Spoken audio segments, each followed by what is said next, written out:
మీద కేసులు పెట్టినప్పుడు మేము బీసీలు అనే నాకు కనపడలేదా? జగన్మోహన్ రెడ్డి ప్రభుత్వంలో ఎంతోమంది బీసీలని హత్యలు చేసినప్పుడు ఏమైంది? నీ బీసీ ఏమైంది? నీ నోట్లోంచి వచ్చే బీసీ చంద్రయ్యని పీకల మీద కూర్చొని చంపారే, ఆయన బీసీ కాదా?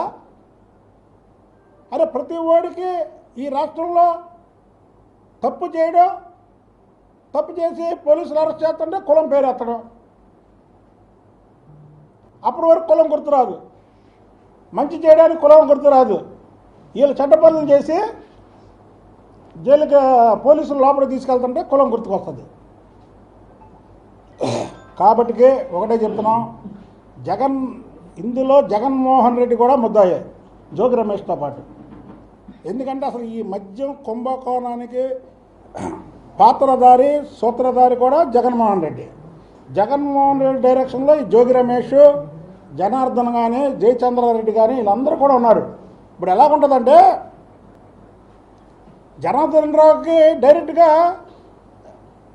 జగన్తో లింక్ ఉండదు, జనార్దన్ రావుకి జోగి రమేష్తో లింకు, జోగి రమేష్కి జగన్మోహన్ రెడ్డితో లింకు. ఇక్కడ మీరు కరెక్ట్గా ఆలోచించండి. ఇదేదో అల్లాటప్ప ఇది కాదు, ఇది ఎప్పటి నుంచో జరుగుతున్నటువంటి నకిలీ మద్యం. ఇది జగన్మోహన్ రెడ్డి ప్రభుత్వం దగ్గర నుంచి జరుగుతున్నటువంటి మద్యం కుంభకోణాన్ని చంద్రబాబు గారు ముఖ్యమంత్రిగా ఉన్నప్పుడు ఇప్పుడు ఇది పట్టుకోవడం జరిగింది. కాబట్టి పాతయన్నీ కూడా వస్తాయి. ఇంకా ఉన్నారు ఇందులో, ఇంకా పేర్లు ఉంటాయి, ఇంకా ప్రముఖుల పేర్లు ఉన్నాయి. అంటే మాకు తెలియదు, అది సిట్టోలు విచారణ చేస్తే ఇంకా ప్రముఖుల పేర్లు ఉంటాయి. తప్పకుండా ఈ కేసుని మాత్రం ప్రజలు హర్షించరు. ఎందుకంటే వీళ్ళు డబ్బు సంపాదనతో పాటు ఎంతోమంది పేద ప్రజల ప్రాణాలు తీశారు. కల్తీ మద్యం అనేది ఒక స్లో పాయిజన్. ఏదో మద్యం తాగానే చచ్చిపోతాడు అనుకోకండి. అదే లోపల తింటూ తింటూ తింటూ తింటూ తింటూ తింటూ తింటూ ఒక సంవత్సరం, 2 సంవత్సరాలు, 3 సంవత్సరాల తర్వాత మనిషి చచ్చిపోతాడు. కొన్ని వేల మంది మద్యం దీంట్లో చచ్చిపోయారు. కొన్ని వేల మంది తాళ్ళు తెగిపోయినాయి. ఆ పాపం ఊరికే పోదు. మీరు ఒక విధంగా కల్తీ మద్యం పేరిట స్లో పాయిజన్ ఇచ్చారు. మేము ఇది ప్రజల ముందు తీసుకెళ్తాం. ఇక్కడే కాదు, రాష్ట్రంలో నలుమూలలా తీసుకెళ్ళి అసలు ఈ వైసీపీ చేసినటువంటి ఈ అరాచకం, కుంభకోణాలు వేరండి. కుంభకోణాలతో పాటు మనుషులను చంపే స్లో పాయిజన్ కూడా ఇవ్వడం ఏంటండి? డబ్బు కోసం ఎన్నో కుంభకోణాలు చేశారు. మనుషుల ప్రాణాలు కూడా వదలకపోకుండా మనుషుల ప్రాణాలతో కూడా డబ్బులు సంపాదిద్దామంటే. కాబట్టికే ఇందులో జోగి రమేష్ ముమ్మాటికి ముద్దాయే. ఇవాళ జోగి రమేష్ వెళ్ళాడు కాబట్టికి నెక్స్ట్ మరి ఎవరి పేరు వస్తుందో మనం చూద్దాం. ఒక్కటి మాత్రం చెప్తున్నాం, ఇది ప్రజల ప్రాణాలతో డబ్బు సంపాదించుకోవడానికి చేసినటువంటి మార్గం. ఇది నకిలీ మద్యంతో పాటు దీని అసలు నకిలీ మద్యం అనేకంటే స్లో పాయిజన్ తయారు చేసి వైన్ షాపులలో పెట్టి ప్రజల ప్రాణాలు తీసినా పోయినా పర్వాలేదు, మన డబ్బు సంపాదనే ముఖ్యమని ఇచ్చేశారు. మరీ వైసీపీ వాళ్ళు ఓవర్ యాక్షన్ చేస్తే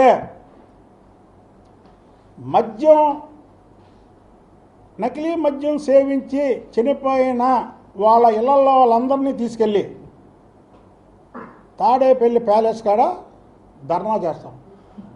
మేమే జోగి రమేష్ లాగా దాడులు గీళ్ళు కాదు. ఎందుకంటే దీన్ని మీరు ఓవర్ యాక్షన్ చేయకండి. మన జగన్మోహన్ రెడ్డి అంటాడు చంద్రబాబు గారిని ఇష్టం వచ్చినట్టు మాట్లాడటమే కాకుండా జోగి రమేష్ని పట్టుకుంటే ఇతని పేరు ఎక్కడ వస్తుందో అని జోగి రమేష్ సంబంధం లేదు. జోగి రమేష్ చాలా శుద్ధపప్పు, అసలు చాలా అమాయకుడు, చాలా మంచోడు అని ఈ దొంగకి ఆ దొంగ సర్టిఫికెట్. ఇది ఎక్కడ న్యాయం అండి? చంద్రబాబు నాయుడు గారు చెప్పించారా? లేకపోతే చంద్రబాబు గారు ఈ నకిలీ మద్యం అవగానే జోగి రమేష్ పేరు ఎక్కడ ఆయన చెప్పాడా? లోకేష్ బాబు గారు ఎక్కడని చెప్పాడా? పోలీసులు విచారణలో అతని పేరు వచ్చి అతను వీడియో బయట పెడితే చంద్రబాబు గారి మీద నవ్వేస్తారేంటి? అసలు నవ్వేంటి? నువ్వు దొంగతనం చేస్తే దొంగను పట్టుకోరా? చెప్తున్నాం మీకు. ఈ విషయంలో పోలీసులకు సహకరించండి. రేపు జగన్మోహన్ రెడ్డి దగ్గరికి వెళ్ళి పోలీసులు అడిగినా సరే విచారణకు రమ్మంటే వెళ్ళండి. అంతేగాని దీన్ని రాజకీయం చేద్దామనుకుంటే మాత్రం మీరే అయిపోతారు. దీంట్లో రెండో క్వశ్చనే లేదు. ఎందుకంటే ఇది కరెక్ట్ క్లియర్గా కనబడుతుందిగా. మీరు 5 ఏళ్ళు గూగుల్ పే, ఫోన్పే ఏం లేకుండా మద్యం దుకాణంలో డబ్బులు సంపాదించుకొని లోపడేసుకొని రోజు తాడేపల్లి ప్యాలెస్ వెళ్ళి లెక్కలు కొట్టుకోవడం అది ఇంకా అడుగుతారా? జగన్ ఒక ట్వీట్ చేశారు. ఏదైతే వెంకటేశ్వర స్వామి దేవస్థానంలో 10 మంది చనిపోతే దాన్ని డైవర్షన్ చేయడానికి జోగి రమేష్ అరెస్ట్ చేశారు. అదేనమ్మా, డైవర్షన్ రాజకీయాలు చేయడం వైసీపీకి అలవాటు. జోగి రమేష్ని ఆ 10 మంది చనిపోయారు, భక్తులు చనిపోయారు. అది రాష్ట్రం అంతా తెలుసు. వాళ్ళ మీద అందరికీ సానుభూతి ఉంది. వాళ్ళ కుటుంబాలు బాగోవాలని మళ్ళీ దేవుణ్ణి ప్రార్థిద్దాం. దాంట్లో ఇదే లేదు. అప్పుడు జోగి రమేష్ని అరెస్ట్ చేస్తే ఆ 10 మంది బతికిరారు కదా.